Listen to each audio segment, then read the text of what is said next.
Riders to the sea পরবর্তী অংশ। এতদূর পর্যন্ত আমরা দেখেছিলাম মারিয়া তার ছেলে বার্টলেকে সেই কেকটা দিতে পারেনি যেটা সে দেওয়ার জন্য গিয়েছিল। সে ফিরে এসেছে। এদিকে ক্যাথরিন এবং নোরা ইয়াং প্রিস্টের দেওয়া সেই বান্ডিলটা খুলে অনুসন্ধান চালাচ্ছিল যে সেটা তাদের ভাই মাইকেলের কিনা, এবং তারা প্রায় শিওর হয়ে গিয়েছিল যে ওটা তাদের ভাই মাইকেলেরই। তখন তারাও দুঃখে ভেঙে পড়েছিল। তখন সেই মুহূর্তে তাদের মা মারিয়াও কিন্তু সেখানে এসে উপস্থিত হয় এবং মারিয়ার হাতে সেই বান্ডিলটা দেখা যায় যেটা সে বার্টলেকে দিতে গিয়েছিল কিন্তু দিতে পারেন। লাইন বাই লাইন টেক্সটে যাওয়ার আগে আমি বলবো যারা যারা চ্যানেলটা এখনো সাবস্ক্রাইব করনি এরকমই আরো ভিডিও পেতে চ্যানেলটা কাইন্ডলি সাবস্ক্রাইব করে দেবে।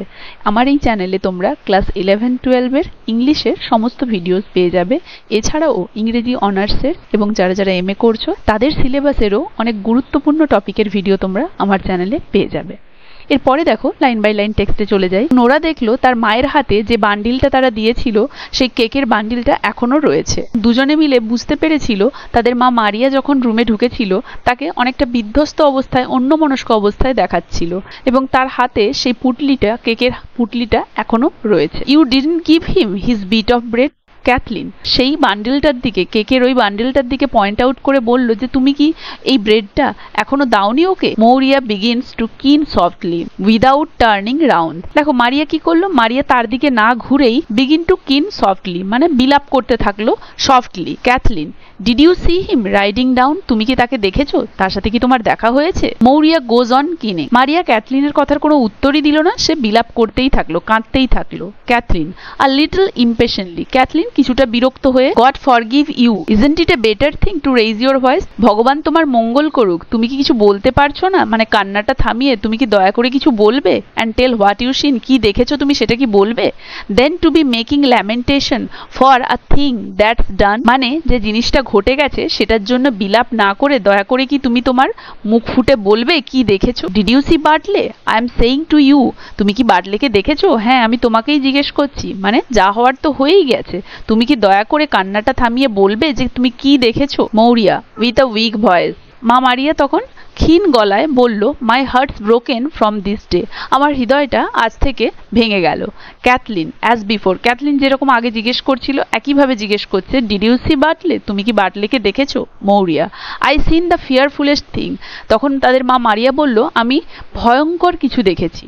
Kathleen leaves her wheel and looks out. Kathleen তখন ওই সুতো কাটার চরকাটা যেটা কিছুক্ষণের জন্য থামিয়েছিল সেটাকে পুরোপুরি ছেড়ে তার দিকে তাকালো। God forgive you, he is riding the mare now over the green head and the grey pony behind him. ভগবান তোমার মঙ্গল করুক, সে তো এখন ওই ঘোড়াটা রাইড করে যাচ্ছে, ওই গ্রিন হেডের কাছে হয়তো পৌঁছেছে, অ্যান্ড গ্রে পনি বিহাইন্ড হিম, এবং তার পেছনে ওই গ্রে পনিটা যাচ্ছে। মানে ক্যাথলিন তার মায়ের কথা শুনে তাকে বলল যে ভগবান তোমার মঙ্গল করুক, তোমার সাথে কি বার্টলের দেখা হয়নি? সে তো এখন ঘোড়াটা চালিয়ে ওই গ্রিন হেডের কাছে হয়তো গিয়েছে এবং গ্রে পনিটা হয়তো তার পেছন পেছনে যাচ্ছে। Maurya starts so that her soul falls back from her head and shows her white tossed hair with a frightened voice. তখন মারিয়া, তাদের মা মারিয়া কি করলো, স্টার্ট বলতে শুরু করলো so that her shawl falls back, এবং যেই না সে বলতে শুরু করলো তার শালটা যেটা সে জড়িয়ে রেখেছিল সেটা তার মাথা থেকে খুলে নিচের দিকে পড়ে যাচ্ছিল, এবং shows her white tossed hair, এবং যখন সেটা তার মাথা থেকে খুলে পড়ে যাচ্ছিল তখন তার মাথায় ওই সাদা সাদা চুলগুলো টোস্ট এলোমেলো হয়ে রয়েছে সেটা বোঝা গেল। দেখো এই সাদা চুলগুলো এলোমেলো হয়ে যে রয়েছে এটার দ্বারা বোঝা যাচ্ছে তার মা খুব একটা ভালো অবস্থায় নেই, মানে তার মেন্টাল কন্ডিশন খুব একটা ঠিক নেই, তিনি খুবই ডিস্টার্ব হয়ে রয়েছেন, মানে কিছু একটা তিনি এমন দেখেছেন যেটার দ্বারা তিনি খুবই বিভ্রান্ত হয়ে রয়েছেন। উইথ আ ফ্রাইটেন্ড ভয়েস, এবং তিনি ভয়ে ভয়ে কাঁপা কাঁপা গলায় শুরু করলেন the grey pony behind him. হ্যাঁ ওই গ্রে পনিটা তার পেছনে ছিল। Kathleen coming to the fire. Kathleen আগুনের কাছে এগিয়ে। What is it ails you at all, তোমাকে কি এমন বিরক্ত করছে? এইলস মানে এখানে ডিস্টার্ব, মানে তোমাকে কি এমন জিনিসটা তোমার মধ্যে তোমাকে বিরক্ত করেছে, কি এমন নিয়ে তুমি ডিস্টার্ব হয়ে রয়েছো? Maurya speaking very slowly. তাদের মা মারিয়া খুব স্লোলি মানে ভেরি স্লোলি কিছু বলার চেষ্টা করলো।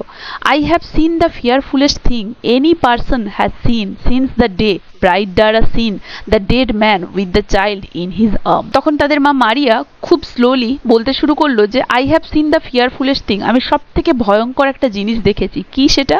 যে এনি পার্সন হ্যাজ সিন, যেটা কেউ আজ পর্যন্ত দেখেনি। Since the day Bride Dara scene, এখানে ব্রাইড দ্বারা এখানে একটা অ্যালিউশন দেওয়া হয়েছে, এখানে একটা রেফারেন্স দেওয়া হয়েছে। দেখো ব্রাইড দ্বারা হচ্ছে কেল্টিক মাইথোলজি অনুসারে একজন গডেসেস, মানে আইরিশদের যে কেল্টিক মাইথোলজি সেটা অনুসারে একজন গডেসেস, যিনি কিনা একটা ভিশন দেখেছিলেন একটা ডেড ম্যান একটা মৃত চাইল্ডকে তার কোলে নিয়ে যাচ্ছে, এবং এই ভিশনটার সিগনিফিকেন্স হচ্ছে খুবই ক্ষতিকারক এবং এটার দ্বারা খুব সিগনিফিক্যান্ট লস বোঝায়, মানে খুব গভীর একটা দুঃখ পাবে এমন কিছু সামনে ঘটতে চলেছে, খুব খারাপ কিছু সামনে ঘটতে চলেছে, এটারই তাৎপর্য এই ভিশনটার। তো তিনি বলছেন যে আমি দেখেছি আ dead man with the child in his arm, পুরো সেই ব্রাইডারের মতো আমি যেন দেখেছি একটা ডেড ম্যান একটা চাইল্ডকে তার আর্মে করে নিয়ে যাচ্ছে। ক্যাথলিন অ্যান্ড নোরা, তো এটা শোনার পরে ক্যাথলিন এবং Nora they crouched down in front of the old women at the fire. এটা শুনে ক্যাথলিন এবং নোরা বিধ্বস্ত হয়ে তাদের মা যেই স্টুলটায় বসেছিল তাদের সামনে, তারা দুজনই মায়ের সামনে ওই আগুনের কাছে বসে পড়লো। আজ তাহলে এতদূর পর্যন্তই। আশা করি এতদূর পর্যন্ত কারো কোথাও বুঝতে অসুবিধা হয়নি। ভিডিওটা কেমন লাগলো সবাই কমেন্ট বক্সে জানাবে। এর পরবর্তী অংশ থেকে থাকছে পরের ভিডিওতে।